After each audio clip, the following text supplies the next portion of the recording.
Alhamdulillah.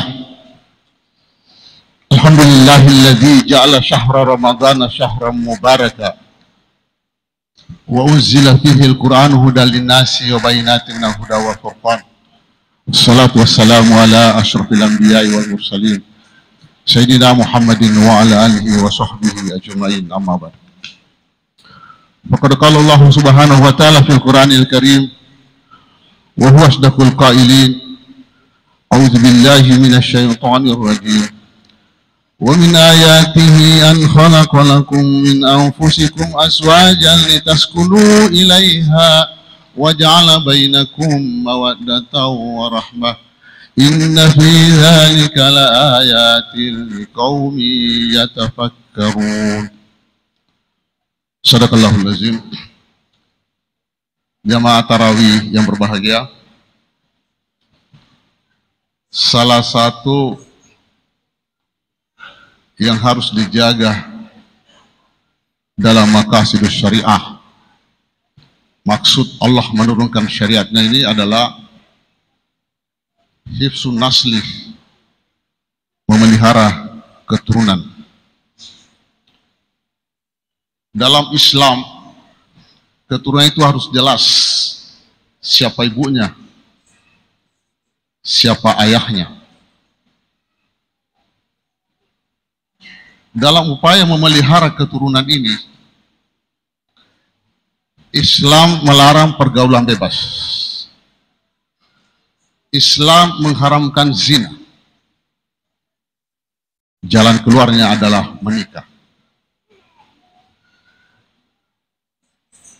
Karena menikah ini adalah sunnah Nabi,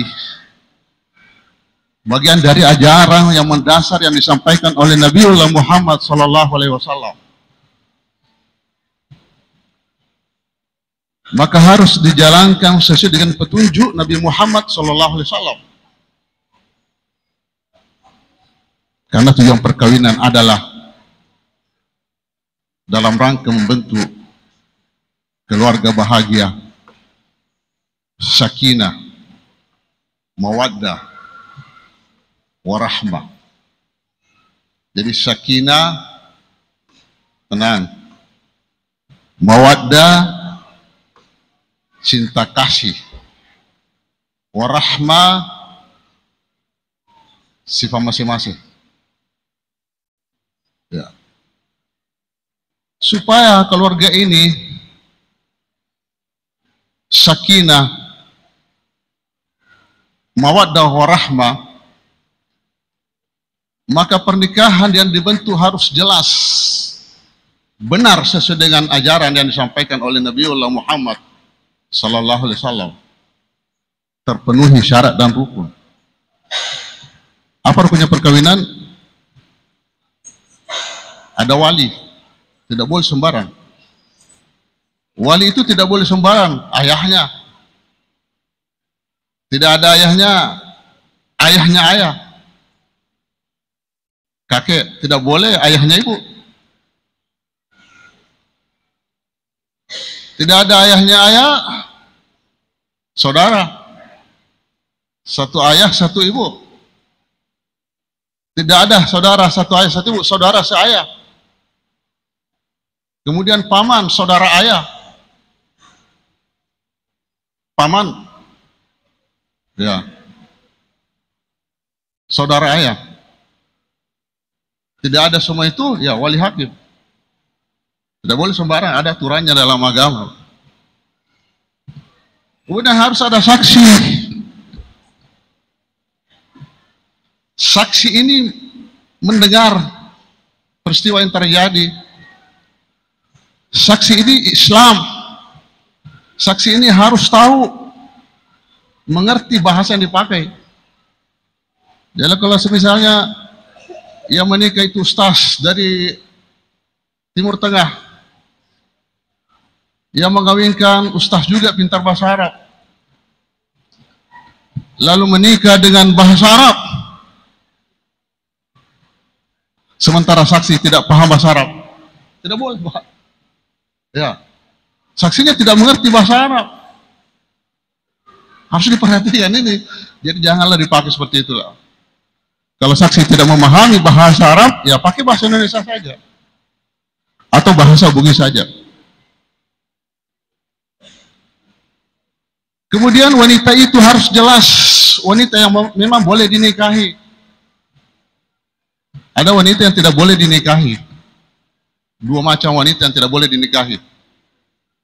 Pertama, tidak boleh dinikahi buat selama-lamanya. Tidak ada jalan untuk dinikahi. Yang kedua, haram untuk sementara waktu. Suatu ketika boleh. Siapa yang haram dinikahi untuk selamanya? Ada 3. Yang pertama, haram karena kerabat. Ya. Siapa yang haram karena kerabat? Ke atas, ibu. Ke atasnya lagi, ibunya ibu. Haram selamanya. Yang kedua, ke bawah, anak perempuan. Jadi kalau ada yang menghamili anak kandungnya sendiri, dosanya berlipat-lipat. Pertama memang haram. Sudah hamil tidak bisa juga dinikahkan. Tidak sah juga nikahnya. Jadi akan lahir anak tanpa bapak. Bawa cucu. Kemudian ke samping atas. Samping atas. Tante. Saudara ibu. Saudara ibu. Saudari ibu. Haram selamanya. Ke sini lagi, ke atas miring. Saudari ayah. Amure langsung. Amure langsung. Amure malapa, wadini. Semua ini kalau disentuh, semua perempuan yang haram semuanya kalau disentuh, itu tidak membatalkan wudhu. Versi Syafi'i. Kemudian ke samping kanan ini lurus. Saudari perempuan. Sama. Menghamili saudari sendiri juga dosanya berlipat-lipat. Karena walaupun mau dinikahkan tidak sah juga nikahnya. Saudari seibu atau saudari seayah. Kemudian turun ke bawah miring. Ponakan. Anak saudari. Anak saudara. Inilah yang haram selamanya. Dari kelompok kerabat. Tidak ada jalan untuk menikahi saudara. Tidak ada kebolehan untuk menikahi anak kandung sendiri. 1. Ya, ini dalam rangka membentuk keluarga bahagia, sakinah mawaddah. Sebab kalau salah di sini, walaupun menikah tidak bisa membentuk keluarga bahagia karena dasarnya salah. Kemudian haram selamanya. Yang kedua, sebab perkawinan. Siapa itu? Ibu tiri. Jadi Allah utuna jahiliyah namana purindona. Ibu tiri haram selamanya. Kemudian yang kedua adalah menantu, istri anak. Anak meninggal, melo na pobeni itu haram selamanya. Kemudian ibu mertua. Jadi mertua tak kusigeseki majama ki dena rusa jene haram selamanya. Kemudian anak tiri. Anak tiri yang sudah digauli ibunya. Kalau ibunya belum digauli boleh. Misalnya hari ini atau besok menikah. Seorang janda menikahnya pukul 10 pagi. 10 pagi menikah, setengah 11 stroke janda. Mati. Kamu belum sempat digauli. Belum sempat digauli, mati janda. Karena anak-anak darah. Mau pindah sama anaknya? Boleh. Karena ibunya belum digauli. Tapi kalau sudah digauli ibunya walau sekali, maka anaknya haram tuh selama-lamanya. Ya, ini haram dari kelompok sebab perkawinan. Kemudian yang ketiga haram karena sesusuan. Jadi ibu-ibu Hati-hati ki mapa susu. Biasa tuh ibu tari Norena, lo indona di pasaya, napa susu Norena. 20 tahun ke depan, melu apa sih lama masa posisi Tidak boleh Pak, haram itu. Jadi saudara sesusuan, tante sesusuan, bibi sesusuan, itu haram selamanya. Sekarang ada dijual di toko ASI. Gimana ini juga hati-hati itu? Dah bagi dua ya. Bagi dua ni ya botolon aja, bagi dua ni sana ya. Tak cipolota. Ibu satu justru kanaknya, ibu satu lagi. Itu harus hati-hati. Kalau bisa dihindari juga seperti itu. Siapa tahu loki apa sialan? Ya, tidak bisa lagi karena sudah sesusuan. Berapa kali menyusu sehingga haram itu selamanya? Kalau dulu 10 kali. 10 kali kenyang. Itu dinasa menjadi 5 kali. 5 kali menyusu, kenyang, besok menyusu lagi, kenyang, besok kenyang, sampai 5 kali kenyang, sudah haram untuk selamanya. Ya, ini haram untuk selamanya. Kemudian ada perempuan haram untuk sementara waktu. Siapa itu? Wanita, istri yang sudah ditalak 3. Gini Pak, talak 1, talak raj'i. Belum bisa menikah itu perempuan, harus menunggu 3 kali kuru. Ada penelitian di Amerika ini, gara-gara ini masuk Islam Pak. Jadi wal mutallaqat yatarabbasna bi anfusihinna salasata quru. Wanita yang ditalak itu hendaklah menahan diri 3 kali kuru. 3 kali kuru itu menurut Abu Hanifah 3 kali haid. Menurut Syafi'i 3 kali suci. Kenapa harus menunggu 3 kali haid, 3 kali suci? Siapa tahu ada bibit suami pertama, lalu menikah. Siapa ayahnya nanti? Lewatkan dulu 3 kali kuru. Ustaz, sekarang sudah canggih.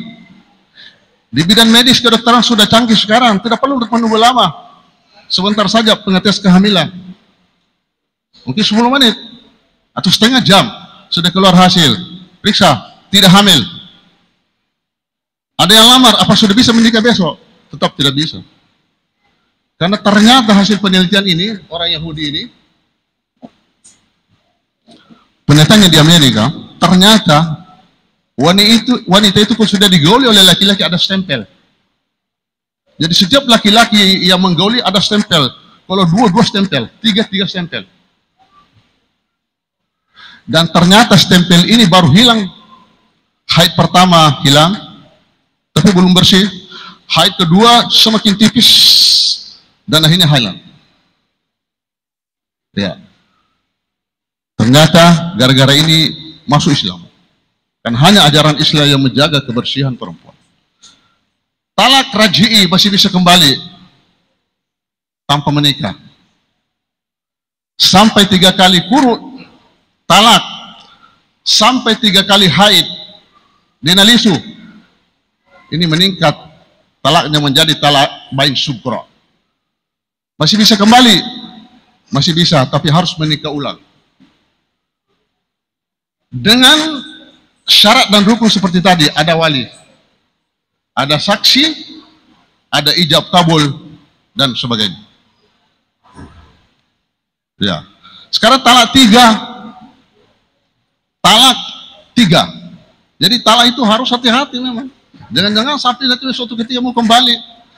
Talak 3. Mau kembali. Tidak bisa lagi. Kecuali. Jadi masih bisa, tapi ada kecualinya. Kecuali wanita itu. Ini tadi istilah sudah ditalak 3. Wanita itu sudah menikah dengan laki-laki lain. Lalu laki-laki itu sudah menggauli. Lalu ditalak. Selesai ditalak, selesai iddah. Tadi 3 kali kuru. Kalau tidak haid lagi 3 bulan. Kalau hamil sampai lahir anaknya. Kalau tidak pernah disentuh, tidak ada iddahnya. Jadi kalau perempuan itu tidak pernah disentuh, ipabot tinggi, denelo. Maka dia mbokna mupakas siri ka, tipa etatoni baruga. Maka dipesani pilihan mbok. Di pak boting purana boting lari. Dek nang kena dirapi di lakaina, lalu ditalak oleh suaminya. Perempuan ini ada yang lamar, iddahnya berapa? Tidak ada. Karena tidak pernah disentuh oleh suaminya. Ya. Jadi kalau talak 3 mau kembali masih bisa. Tapi persyaratannya berat. Perempuan itu sudah menikah dengan laki-laki lain. Lalu ditalak, sudah merasakan hubungan suami istri. Lalu ditalak dan selesai iddah. Kalau suaminya tidak pernah menggauli, misalnya suaminya bencong. Suaminya dia linona, malamnya lakaina, tidak bisa menggauli istrinya. Lalu ceraikan. Suami pertama mau kembali tidak bisa, Pak. Makanya talak itu memang harus dipikir matang. Ini juga hubungannya juga dengan keluarga sakin mawaddah dan hubungannya dengan keluarga ini penting memang ini. Begini, ya roh dari kemalawangan nih roh makun raya siwa lakain malawangan memang diuruslah cepat. Pada 5 DC. Maksudnya begini, diselesaikan kami saja. Kau di PDC di rumah DC selesaikan talaklah. Pak Kumalawangi, kamu masih istrinya. Lalu perempuan ini ada yang lamar. Mau pari-pari-parinya ada yang lamar, kemudian ke depan siapa botin paling bahagia saya nggak diulap memang belum bisa Pak, belum bisa, harus menunggu 3 kali puru, tidak bisa diatur itu tangga, harus 3 kali puru. Jadi wal mutallaqatu tarabbasna bi anfusihinna salasata quru. Ya, ini haram selamanya, haram sementara istri yang sudah ditalak 3. Kemudian ya masih haram sementara istri kelima. Jadi ada orang yang punya istri sudah 4. Sudah 4 istrinya, lalu maben memang. Telah saya di sengari maben ini, itu 5 binena. Yang kelima haram. Yang kelima tidak sah nikah. Karena istri kelima. Jadi istrinya 4. Melo maben memang talak 1. Tunggu sampai 3 kali puru, baru bisa menikah. Baru bisa menikah, karena kalau istri masih dalam talak raj'i, masih istrinya, masih suaminya, salah seorang di antara mereka meninggal, masih yang lain berhak mewarisi. Istri meninggal, suami masih bisa mewarisi, suami meninggal, istri masih mewarisi. Kalau dalam status talak raj'i, kan masih istri. Kemudian, ya. Istri, kalau dalam Islam itu ya perempuan itu bukan penganut agama samawi, tidak boleh untuk sementara. Masuk Islam dulu baru menikah. Jemaah kami muliakan, untuk mencapai keluarga sakinah, mawaddah warahmah, pasangan suami istri harus memahami tugasnya. Apa tugasnya suami? Tugasnya suami adalah kewajibannya istri, kewajibannya suami adalah tugasnya istri. Apa itu? Suami harus menyiapkan segalanya. Nafkah lahir, nafkah batin. Nafkah lahir, nafkah, apalagi mahar. Ada kasus di kabupaten lain, pernah pertemuan Majelis Ulama Provinsi, saya wakili Bonai bersama Prof. Amir, Ketua Umum. Ada kasus di daerah lain, itu yang dijadikan mahar tanah negara. Bagaimana ini Pak? Maharnya tanah negara kamu kan miliknya. Ini masalah, dan negara mau ngambil kembali. Jadi janganlah gengsi, dialog dia tanya tanah sompana daripada tanah negara. Lebih baik emas saja lah, tidak usah minta tanah kalau begitu modelnya. Kalau miliknya sudah bersertifikat bolehlah. Tapi kalau tanah negara sebab lo sompana tanah Pak, nalah kebanggaan, bahaya kalau begini Pak. Ternyata tanahnya tanah negara. Ada kasus di kabupaten lain begitu. Ada juga maharnya adalah rumput laut, agar-agar. Seperti itu lu namanya. Gimana kalau begini? Yang mahar itu kewajibannya suami. Jemaah kami muliakan. Kemudian hubungan suami istri dalam upaya membentuk keluarga bahagia, mawaddah warahmah. Hunna libasul lakum wa antum libasul lahunna. Istrimu itu adalah pakaianmu. Wa antum libasul lahunna, dan kalian suami adalah pakaian istrimu. Jadi laki-laki adalah pakaian perempuan, perempuan adalah pakaian suami, istri adalah pakaian suami, suami adalah pakaian laki-laki. Sebagai pakaian, apa tujuannya pakaian? Menutupi kekurangan. Istri harus menutupi kekurangan suaminya, suami harus menutupi kekurangan istrinya. Istri harus menutupi kekurangan suaminya, suami harus menutupi kekurangan istrinya. Pakaian adalah penampilan, adalah untuk lebih percaya diri. Istri harus bangga karena didampingi oleh suaminya, suami harus bangga karena didampingi oleh istrinya. Apa tujuannya pakaian? Identitas. Oh itu polisi, oh itu tentara, oh itu dokter, oh itu ustaz, oh itu juru parkir, itu cleaning service. Kenapa bisa diterka semua itu dan itu benar? Pakaian. Karena pakaiannya dilihat, pakaiannya oh itu coklat itu polisi, kalau hijau itu tentara. Ya. Karena pakaian, makanya pakaian itu identitas. Maka istri harus menjaga diri karena ia identitas bagi suaminya. Suami harus menjaga akhlaknya karena itu ada identitas bagi istrinya. Dalam upaya membentuk keluarga bahagia supaya perkawinan ini langgeng, mawaddah, maka harus diikat dengan 3 tali. Pertama, mawaddah. Mawaddah, sakinah. Jadi pertama, mawaddah. Mawaddah artinya cinta plus. Makanya pernikahan jangan didasari karena terpaksa. Pernikahan harus didasari suka sama suka, tapi bukan berarti pacaran. Harus didasari suka sama suka, perempuan suka laki-laki, laki-laki suka perempuan. Kemudian yang kedua, diikat dengan tali warahmah, kasih sayang, sifat masing-masing. Kemudian tali yang ketiga adalah amanah. Selama orang itu beragama, maka pasti memiliki amanah. Istri adalah amanah dalam pelukan suaminya, suami adalah amanah dalam pangkuan istrinya. Assalamualaikum warahmatullahi wabarakatuh.